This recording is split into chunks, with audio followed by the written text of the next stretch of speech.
Hello നമസ്തേ. കഫ്യൂസിന്റെ പുതിയൊരു എപ്പിസോഡിലേക്ക് വീണ്ടും ഒരിക്കൽ കൂടി എല്ലാവർക്കും ഹാർദമായ സ്വാഗതം. അപ്പോൾ ഇന്നത്തെ നമ്മുടെ പരിപാടി എന്താ? നമ്മുടെ ഋഷഭയുടെ ടീസർ വന്നിട്ടുണ്ട്. അപ്പോൾ നമുക്ക് അതിന്റെ റിയാക്ഷൻ അല്ല നമ്മൾ ശരിക്കും ചെയ്യണത്, അതിന്റെ ഒരു പ്ലോട്ട് എന്തായിരിക്കും എന്ന കുറച്ച് പ്രൊഡിക്ഷൻസ് ഉണ്ട്. അപ്പം ആ സ്റ്റോറി എങ്ങനെയായിരിക്കും എന്നൊക്കെ ഉള്ള നമ്മുടെ വ്യക്തിപരമായിട്ടുള്ള പ്രൊഡിക്ഷൻ ആണ് നമ്മൾ ഉദ്ദേശിക്കുന്നത് ഈ വീഡിയോ കൂടെ. അപ്പം ആദ്യം നമുക്ക് ചിലപ്പോ ശരിയാ നമ്മളിന് പറഞ്ഞ പ്രൊഡിക്ഷൻസ് ഹൃദയപൂർവ്വം അങ്ങനെയൊക്കെയുള്ള സ്റ്റോറീസ് ഒക്കെ നമ്മൾ പ്രൊഡിക്ട് ചെയ്താണ്. വീഡിയോസ് ഒക്കെ നിങ്ങൾ എന്താണ് നോക്കിയാൽ മതി. അപ്പൊ ആ സ്റ്റോറി എല്ലാം ഇതായിട്ടുണ്ട്. അപ്പൊ നമുക്ക് ആദ്യം ടീസർ ഒന്ന് കണ്ടുനോക്കുക, എന്നിട്ട് സ്റ്റോറി പ്രൊഡിക്ട് ചെയ്യാം. എന്റെ നടക്കൂ.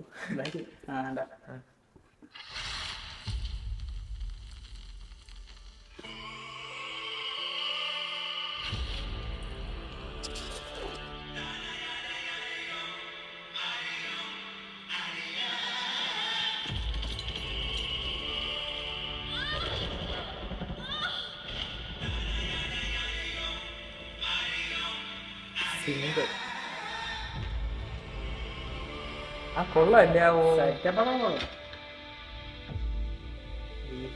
മറ്റേ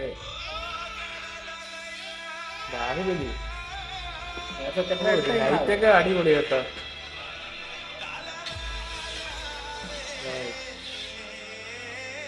ഫ്രെയിംസ് ഒക്കെ കിടിലോ.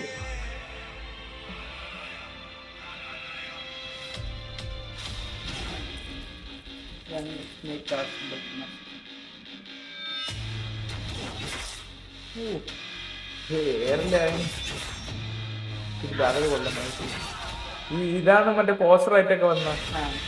ഓ എന്ത് ബാഹുബലി പോലെ. മോഹൻലാൽ അതെ, ഇത് മലയാളത്തിൽ കോപ്പി അടിച്ചത്. മോഹൻലാൽ ഋഷഭ. Nice nice. ഇതിനെ പറ്റിയാണ് എനിക്ക് പറയാനുള്ളത്. Shobha Kapoor, Padmakumar, Abhishek, Rishabh, Mohanlal, October 20 Deepavali. October 20 release. അപ്പൊ ഇതാണ് ടീസർ. ടീസറിനെ പറ്റി പറയുകയാണെങ്കിൽ കളർ ഗ്രേഡിങ്ങും ബാക്കി എന്താണ് സെറ്റപ്പും അതുപോലെ ഓരോ ഷോട്ട് ഫ്രെയിം ബൈ ഫ്രെയിം എല്ലാം കൊള്ളാം. ഇനി നിന്റെ സ്റ്റോറി പൂർണ്ണമായിട്ടും എനിക്കൊരു ഒരു ഇത് വന്നിട്ടില്ല ഇപ്പോഴും. ഒരു വാവ് എലമെന്റ് ഉണ്ട് എന്നാലും എങ്ങനെ, കാരണം നമ്മൾ ഇതുപോലത്തെ കുറെ സംഭവം ഇപ്പൊ മാമാങ്കായാലും മരക്കാറായാലും അതുപോലെ ഇപ്പം കങ്കൂവ ഇങ്ങനത്തെ സെറ്റപ്പില് വലിയ ഫ്രെയിംസിലെടുത്ത പടങ്ങളെല്ലാം പോയിട്ടുണ്ട്. പക്ഷെ ഇതങ്ങനെ ഹൈപ്പും കാര്യങ്ങളൊന്നും ഇല്ല. എന്നാ പോലും ഈ പറഞ്ഞ കണക്ക് നമുക്ക് എന്താവും എന്നുള്ളൊരു ഇതില്ല. അപ്പൊ ഈ ഒരു പരീക്ഷണം പോലെയാണ് ഇപ്പോഴും നിൽക്കുന്നത്. അപ്പൊ അങ്ങനത്തെ നന്നാവുമായിരിക്കും കാരണം ഇപ്പം ആ ഒരു ടൈമിൽ നിൽക്കല്ലേ ലാലേട്ടൻ. അപ്പൊ വെറുതെ കൊണ്ട് കളയില്ലെന്നാണ് പ്രതീക്ഷ. പിന്നെ നമ്മൾ പറയാൻ വന്നത് സ്റ്റോറി പ്രൊഡിക്ഷൻ ആണ്. എന്തായിരിക്കും കഥ എന്ന്. ഇപ്പൊ സ്റ്റോറി നോക്കുകയാണെങ്കിലേ ഇപ്പൊ നമുക്കൊക്കെ കിട്ടിയ ഒരു ഇൻസൈഡ് റിപ്പോർട്ട് വെച്ചിട്ട് ഇതിന്റെ സ്റ്റോറി എന്ന് പറഞ്ഞത് പഴയ കാലത്തിലെ രണ്ട് ശത്രുക്കൾ. ഓക്കെ, ഒരു ശത്രു എ, ശത്രു ബി. അപ്പൊ ഇവര് തമ്മില് ഭയങ്കര ശത്രുക്കളാണല്ലോ. അവര് ഈ ജന്മത്തിൽ അച്ഛനും മോനോട്ട് ജനിച്ച എങ്ങനെ ഇരിക്കും? കേട്ടാൽ തന്നെ നമുക്കൊരു ഇംപ്രഷൻ തോന്നിയില്ലേ? അതായത് രണ്ട് ബദ്ധ ശത്രുക്കള് അച്ഛനും മോനായിട്ട് ഈ ജന്മത്തിൽ ജനിക്കുമ്പം സ്നേഹം കൊണ്ട് കീഴ്പ്പെടുത്തു അല്ലോ പ്രതികാരം കൊണ്ട് കീഴ്പ്പെടുത്തു എന്നുള്ള ഒരു ചോദ്യചിഹ്നം അവിടെ ഉണ്ട്. ഇതാണ് പ്ലോട്ട്, ഇതാണ് എന്റെ സ്റ്റോറി. അപ്പൊ ഈ ഫ്ലാഷ് ബാക്ക് ആണ് നമ്മൾ ഇത്ര കണ്ടത്. ആയിരിക്കാം, ഫ്ലാഷ് ബാക്ക് ആയിരിക്കാം. പക്ഷേ ഫ്യൂച്ചറിൽ അവസാനം എന്റെ കട്ടിൽ ഇങ്ങനെ കിടക്കണം. അതാണ് ഞാൻ പറഞ്ഞത്. അച്ഛനും മോനും തമ്മിലുള്ള ബന്ധം കാണിക്കുന്നുണ്ട്. ഫ്യൂച്ചർ അതുപോലെ പാസ്റ്റ് ആണ് ഈ രാജാവിന്റെ കുടുംബം ഇതൊക്കെ കാണിച്ചത്. പക്ഷെ എങ്ങനെയാണ് യാതൊരു പയ്യന്റെ ബാക്കില്, അതായത് എന്താവോന്ന് അറിയില്ല. പ്ലോട്ട് ഇതാണെന്ന് അറിയത്തില്ല. ഇത് നമുക്ക് കിട്ടിയ നമുക്കൊരു റിപ്പോർട്ട് നമ്മൾ പറഞ്ഞു റിപ്പോർട്ട് വെച്ച്. പക്ഷെ ഇങ്ങനെയാണ് കഥയെങ്കിൽ നിന്റെ ഒരു ഒപ്പീനിയൻ എന്താണ്? പ്ലോട്ട് കൊള്ളാടാ, പക്ഷെ ചെയ്തെടുക്കുമ്പോഴത്തേക്ക് ഞാൻ പറയില്ലേ, കങ്കുവയുടെ ഇതേ സംഭവമാണ്. ഫ്ലാഷ് ബാക്കില് ആ കൊച്ചിനും ഇങ്ങേർക്കുമായിട്ടുള്ള ഒരു ആരുടെ യാതൊരു കൊച്ച് അങ്ങേർക്കുള്ള ആത്മബന്ധം, അത് ഈ പുനർജന്മത്തില് ഇവിടെ വെച്ച് അതേ കണക്ഷനും കുറെ പോയി. അങ്ങനത്തെ ഒരു സംഭവം. ഇത് നോക്കിയപ്പോ നിന്റെ കഥ പറയണ കേട്ടപ്പോഴും ഇതുപോലെ തന്നെ എനിക്ക് പെട്ടെന്ന് വന്നത് പണ്ടത്തെ ഒരു ഫ്ലാഷ് ബാക്കിലത്തെ ഒരു കണക്ഷനും ഇപ്പോഴത്തെ ഫ്യൂച്ചറിൽ ഒരു കണക്ഷന്. പക്ഷെ ഇത് ഈ പറയണ കണക്ക് കങ്കുവ നോക്കുമ്പോ എക്സിക്യൂഷനിൽ പാളിപ്പോയി. നമുക്ക് കുറെ കാര്യങ്ങളൊന്നും മനസ്സിലാവൂല ഈ കണ്ടോണ്ടിരിക്കുമ്പോഴേ.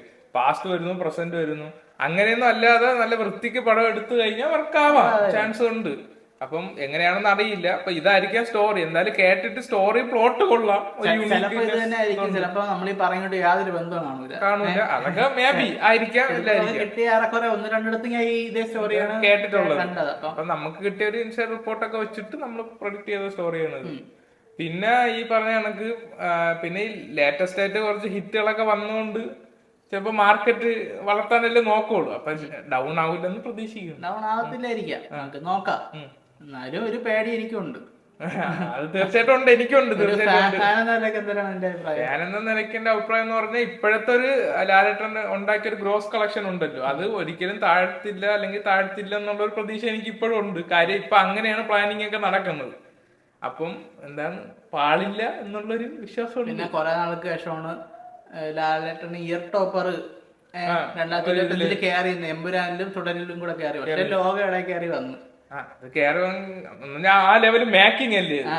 എന്നാലും പക്ഷേ വേണമെങ്കിൽ ഋഷഭ നല്ലതാണെങ്കിൽ അതിൽ കൂടെ തിരിച്ചു പിടിക്കാം, ഉറപ്പായിട്ടും പിടിക്കാം. മലയാള സിനിമ അല്ല, അത് വേറൊരു കാര്യം, മലയാള സിനിമ അല്ല.